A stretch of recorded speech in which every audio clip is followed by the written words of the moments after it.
Muchos pastores son probablemente criticados porque su predicación es dura. Cuando Dios te da de gracia, tú debes dar de gracia.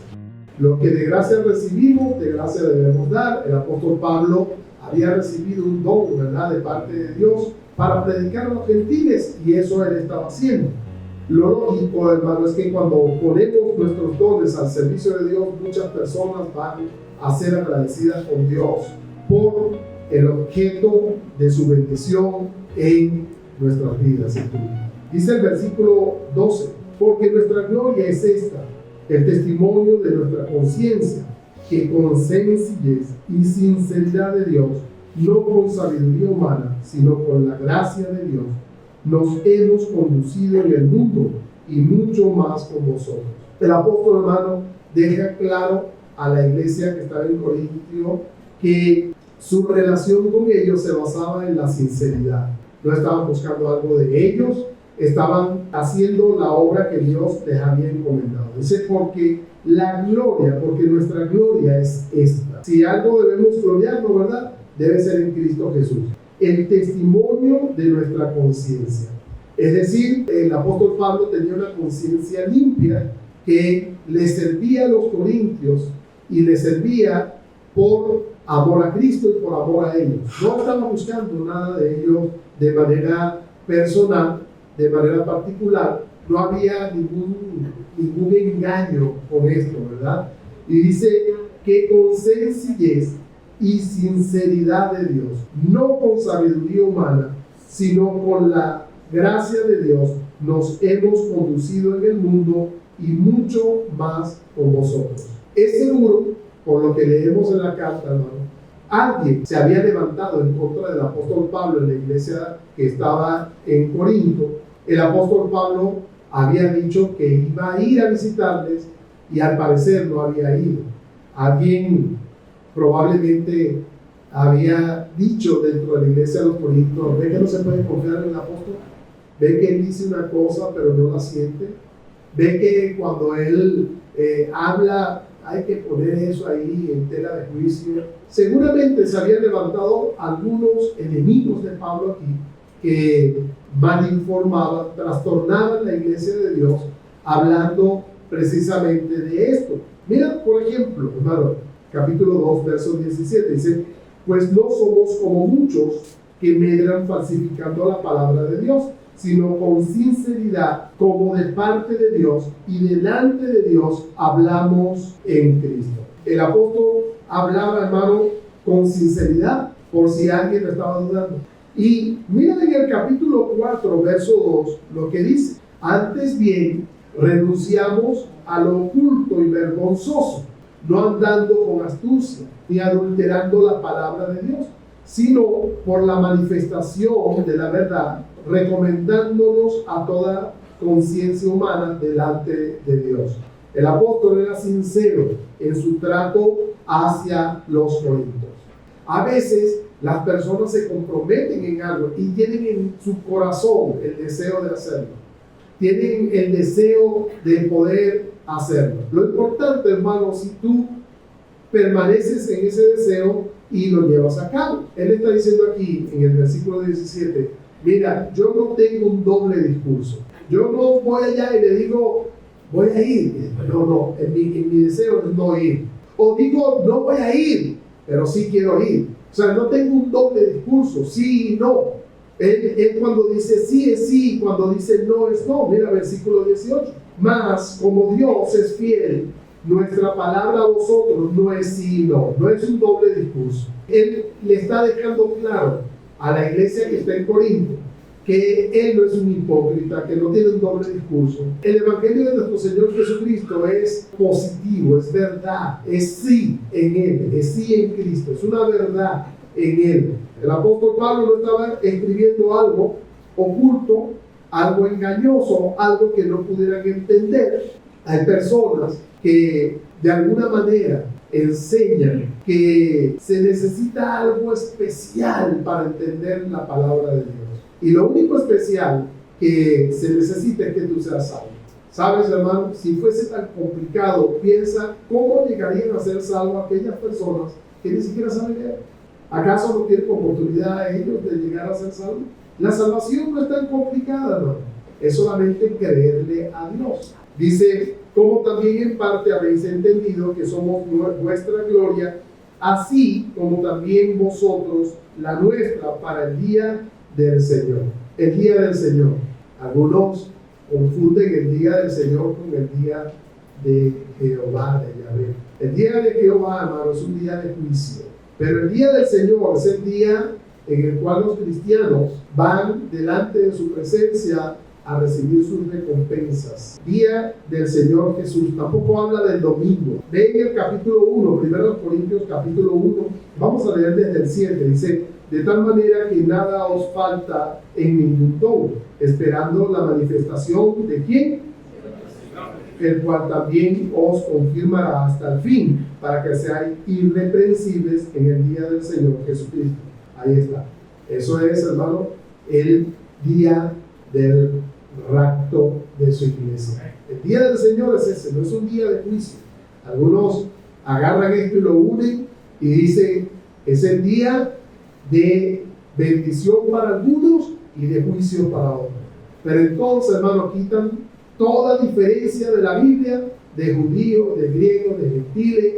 No creen en esos detalles que la Biblia enseña, que nosotros creemos que Dios actúa de una manera determinada en tiempos determinados por la humanidad. Eso es lo que conocemos como dispensaciones, y nosotros somos dispensacionalistas. Creemos que la iglesia en ninguna manera va a pasar por la gran tribulación, que hay un rapto pretribulacional. ¿Ven? El apóstol dice que ustedes son la gloria, nuestra gloria para el día de nuestro Señor Jesús, y nosotros la vuestra. A través de tu salvación y a través del don que Dios te ha dado a ti, tú puedes permitir o ser un instrumento en las manos de Dios para que muchos lleguen a la verdad, sean salvos, y un día van a ser tu gloria. Pero ¿tienes alguna gloria? Si tú eres creyente, si tú eres salvo, si tú eres una persona que crees en la Biblia, tú debes estar involucrado en esto y pedirle a Dios y esforzarte para que Dios te dé personas salvas. Es la gracia de Dios actuando en la vida del creyente. La gracia de Dios permanentemente está en tu vida para poder vivir la vida cristiana. Comunicados algún don, un regalo, una bendición, una exhortación, unas palabras de ánimo, ¿verdad? Un don, un regalo espiritual, palabras de parte de Dios cuando animamos a alguien más. Y el apóstol escribe en esos términos a la iglesia que está en Corinto, dice, con esta confianza quise ir primero a vosotros para que tuvieses una segunda gracia. Es decir, el apóstol Pablo esperaba de esta iglesia mucho, esperaba ayuda de parte de ellos, les pedía oración, les pedía que se involucraran en razón de ayudar a los que estaban haciendo la obra de Dios. Él dice, y por vosotros ser encaminados. ¿Cómo les iban a encaminar? ¿Cómo crees, hermano, que la iglesia que está en Corinto podía encaminar? Bueno, la única manera, hermano, que podía encaminarle, ¿verdad? No era decirle, Pablo, ¿qué te parece si en vez de ir a tal lugar? No era de esa manera. Pablo sabía. Pablo estaba siendo guiado por el Espíritu Santo. La manera era que esta iglesia podría ser un instrumento y ayudar económicamente al apóstol Pablo. Es decir, cuando el apóstol Pablo venía, le hospedaban, le daban comida, le daban alimento, aun cuando iba, le hacían quizás una vianda para el camino y probablemente también le daban dinero para poder sufragar algunos gastos. Eso es lo que hace la iglesia cuando encaminamos, ayudamos a los misioneros, a los que predican el Evangelio. Y esto, hermano, es la pura voluntad de Dios. Y desde Macedonia venir otra vez a vosotros y ser encaminados. Encaminados es ayudados. El apóstol dice primero, se hace varias preguntas. Dice, si al proponerse eso de visitarles y ser encaminado, usó de ligereza. No, ¿verdad que no? Porque el apóstol Pablo, hermano, no estaba buscando dádivas en primer lugar de esta iglesia. Estaba dándole una oportunidad a esta iglesia de ser bendecida y de ser útiles en las manos de Dios para poder hacer la obra. ¿verdad? Algunos son los que van, otros son los que ayudan a esas personas a ir. O lo que pienso hacer, lo pienso según la carne. La pregunta ahí sería, ¿él estaba pensando esto según la carne? No, porque la palabra de Dios, hermano, así lo dispone, lo estipula, lo enseña. No solamente en el Nuevo Testamento, en el Antiguo Testamento, Dios siempre ha usado, ¿verdad?, a los hombres para hacer que su obra vaya hacia adelante. ¿Por qué, hermano? Porque así le ha placido a Dios. Porque si hubiese sido con ligereza y si hubiese sido según la carne, entonces Pablo estaba actuando bajo hipocresía. Pero eso no era así. Por eso él dice, para que haya en mí sí y no. Mas como Dios es fiel, nuestra palabra a vosotros no es sí y no. Y nota esto, hermano. Él no dice como yo soy fiel. No. Él dice como Dios es fiel. A veces tú y yo podríamos llegar a tener dudas cuando se nos invita a hacer algo. A lo mejor tú podrías llegar a tener un mal pensamiento y decir, pero esto del evangelismo es un asunto de que el pastor quiere ver la iglesia llena. Y bueno, cuando tú piensas así, si piensas de mí de esa manera, podrías hasta tener razón. Yo no soy un hombre tan fiel, ¿verdad? Pero el Señor sí es fiel. El problema es que cuando tú eres invitado a hacer algo y se te muestra en la Biblia, Dios es fiel. Cuando se te dice, hermano, mira, es la voluntad de Dios para tu vida, entonces no veas al pastor, porque es Él es fiel, es su palabra, y Él quiere que tú y yo podamos, hermano, obedecer su palabra. No obedecer, hermano, es pecado, es un pecado terrible, no es cualquier pecado. Cuando se nos invita, hermano, a participar en misiones, a lo mejor tú y yo podemos llegar a pensar mal, y decimos, lo que pasa es que lo que están es buscando su propio beneficio. Ahí está. Pero si se te muestra con la Biblia, entonces no se trata del pastor o del misionero. Dios es fiel. Es algo que Dios demanda de nuestra vida. Como cuando enseñamos los diezmos, las ofrendas, el dar tu vida, el involucrarte en la obra de Dios. Lo mostramos con la Biblia porque Él es fiel. No es un asunto del pastor, no es un asunto de Pablo. No es que Pablo estaba actuando con ligereza ni estaba pensando según la carne para tener un doble discurso y ser un hipócrita. Él dice, para que haya en mí sí y no. No. Él dice, mas como Dios es fiel, nuestra palabra en nosotros no es de esa manera. No es hipocresía, no es sí y no. No es un doble discurso.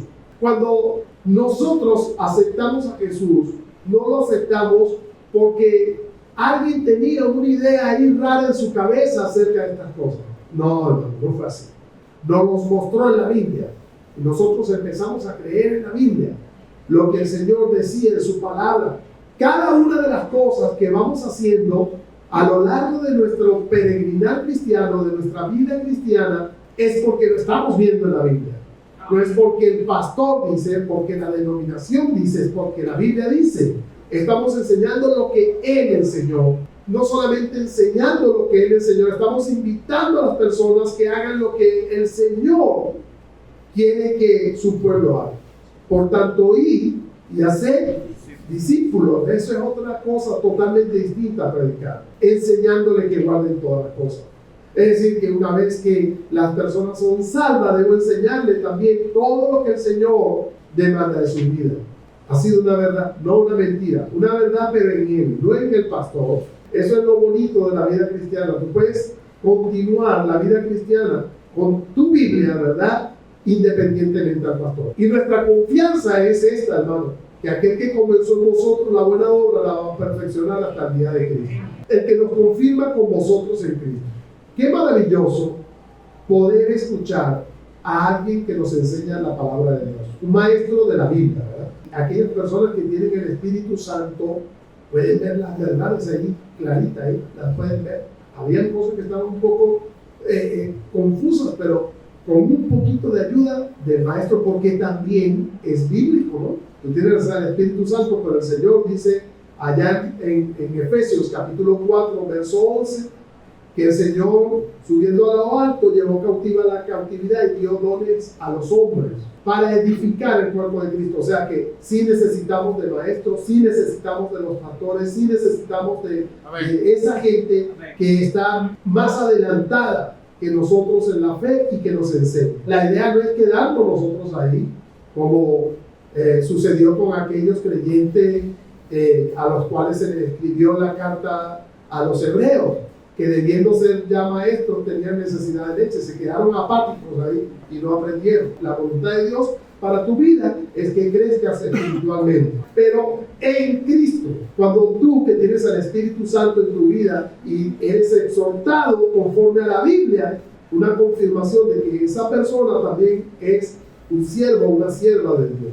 Y el que nos confirma con vosotros en Cristo y el que nos ungió es Dios. Tanto tú como yo, hermano, estamos siendo confirmados por nuestro Señor Jesucristo, porque Él sigue su obra en nuestra vida, ¿verdad? El cual también nos ha sellado y nos ha dado las arras del Espíritu en nuestros corazones. Habla de la obra del Espíritu Santo en la actualidad. Él nos sigue confirmando, en el Señor es el Espíritu Santo y hemos sido sellados y nos ha dado las arras del Espíritu en nuestros corazones. Para aquellas personas que no saben qué son las arras. Bueno, el día que te cases te van a dar las arras, ¿verdad? Cuando uno quiere comprar una casa, un apartamento, un carro, y no da el dinero completo, uno da unas arras con las que uno amarra el negocio. Lo que quiere decir que después va a recibir mucho más. Está siendo sellado, tiene las arras del Espíritu Santo y eso es simplemente el adelanto. Él dice ahí, versículo 23, mas yo invoco a Dios por testigo sobre mi alma, que por ser indulgente con vosotros no he pasado todavía a Corinto. El apóstol Pablo realmente amaba a esta gente. No había pasado a Corinto todavía, porque él, si hubiese pasado, hermano, la primera vez, ¿cómo crees que lo hubiese tratado? Como habló en la primera carta. Duro, hubiese sido duro con ellos. El apóstol Pablo esperó a ver qué hacía. A veces, hermano, la gente piensa que cuando se le habla duro, eso es falta de amor. Pero no es así. Muchos pastores son probablemente criticados porque su predicación es dura. Pero ¿sabes qué? Eso no es falta de amor. Tus padres quizás fueron duros contigo, lo hacían porque te amaban.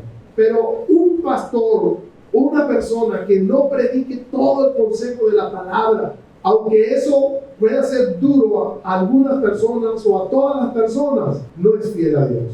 Es una persona que no está siendo fiel a Dios. Hay que hablar todo el consejo de la palabra, hay que decirlo todo, tal cual como la Biblia lo enseña. Él dice, yo todavía no he pasado por ser indulgente con vosotros, pero dice, no que nos enseñoreemos de vuestra fe. Es decir, el apóstol Pablo se ausentó porque él no se estaba enseñoreando de la fe de ellos. Los que criticaban aquí le estaban criticando por su ausencia. El hecho de estar ausente era que el apóstol Pablo estaba creyendo que esta gente eran parte del cuerpo de Cristo. Y aquel que había comenzado la obra en ellos la iba a perfeccionar. Alejarse era permitir que esta iglesia dependiera de Jesús y no de Pablo. Hay gente que su fe tiene una muleta aquí en la tierra. Papá, mamá, la esposa, el pastor, el líder. Y a veces es necesario alejarse. A veces es bueno dejarlos para que tengan su vivencia y su experiencia con Dios. Porque si son salvos, aquel que comenzó en vosotros la buena obra, la va a perfeccionar. Nosotros no somos los señores de vuestra fe para que ustedes estén dependiendo de Pablo, sino que colaboramos con vuestro gozo. Cada uno de los líderes que participan en tu crecimiento espiritual son colaboradores, pero tu fe depende solamente de Dios. Y a veces los líderes lo mejor que pueden hacer es dejarte solo, distanciarse, es dejarte en las manos de Cristo. Eso, hermano, es más común. Y entonces, ¿sabes qué? Precisamente eso es criticado. Me abandonó el pastor, ya no me llama, ya Pablo no me llama, no nos quiere. ¿Ve que no se puede creer en él? En los hombres no se puede creer. Punto, por favor, no se puede creer en los hombres, cree en Cristo. Porque no nos vamos a enseñorear de tu fe, como el apóstol Pablo no se enseñoreaba de la fe de los corintios.